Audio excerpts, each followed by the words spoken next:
കാലിക്കറ്റ് സർവകലാശാല സിൻഡിക്കേറ്റ് തെരഞ്ഞെടുപ്പ് governor stay ചെയ്തു. ഗവർണർ നാമനിർദ്ദേശം ചെയ്തവരുടെ പട്ടിക രജിസ്ട്രാർ തള്ളിയതിന് പിന്നാലെയാണ് തെരഞ്ഞെടുപ്പ് സ്റ്റേ ചെയ്തത്. അധ്യാപക മണ്ഡലത്തിൽ CPM സ്ഥാനാർത്ഥിയെ എതിരില്ലാതെ തെരഞ്ഞെടുക്കാനുള്ള നീക്കമാണ് ഇതോടെ പാളിയത്.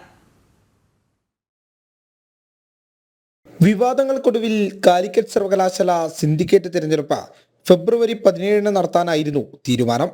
ഇടതുപക്ഷത്തിന് മൃഗീയ ഭൂരിപക്ഷമുണ്ട് സിൻഡിക്കേറ്റിൽ. തെരഞ്ഞെടുപ്പിന് മുന്നോടിയായി സർവകലാശാലയിൽ നടന്ന സൂക്ഷ്മ പരിശോധനയിൽ ഗവർണർ നോമിനികളായ doctor P Raveendran, doctor Vasudevan TM എന്നീ അധ്യാപകരുടെ നോമിനേഷൻ തള്ളിയതോടെ സ്ഥിതി പാടെ മാറി. യൂണിവേഴ്സിറ്റി അധ്യാപക മണ്ഡലത്തിൽ നിന്ന് ജയിച്ചു വന്നവരല്ല എന്ന കാരണം പറഞ്ഞാണ് നോമിനേഷനുകൾ തള്ളിയത്. യൂണിവേഴ്സിറ്റി അധ്യാപക മണ്ഡലത്തിൽ CPM സ്ഥാനാർത്ഥിയെ എതിരില്ലാതെ തെരഞ്ഞെടുക്കുവാനുള്ള നീക്കത്തെ ചൂണ്ടിക്കാട്ടി ഗവർണറുടെ പക്കൽ അധ്യാപകരുടെ പരാതി എത്തിയതോടെ തെരഞ്ഞെടുപ്പ് നടപടികൾ സ്റ്റേ ചെയ്തു.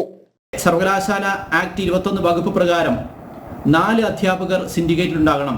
അതിൽ 1 സർവകലാശാല അധ്യാപകനായിരിക്കണം എന്ന് മാത്രമേ പറഞ്ഞിട്ടുള്ളൂ.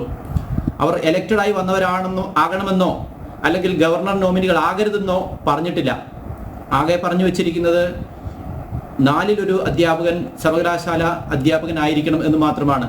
സെനറ്റ് അംഗങ്ങൾക്ക് സിൻഡിക്കേറ്റിൽ മത്സരിക്കാനുള്ള അവസരം യൂണിവേഴ്സിറ്റി നിയമത്തിൽ നിഷേധിച്ചിട്ടില്ല എന്നിരിക്കെ അധ്യാപകരായ ഇവർ രണ്ടുപേരുടെയും നാമനിർദ്ദേശ പത്രിക തള്ളിയത് ബോധപൂർവമാണെന്നും ആരോപണമുണ്ട്. നാമനിർദ്ദേശ പത്രിക തള്ളിയത് സംബന്ധിച്ച VCയോടും ഗവർണർ വിശദീകരണം തേടിയിട്ടുണ്ട്. ജനം, കോഴിക്കോട്.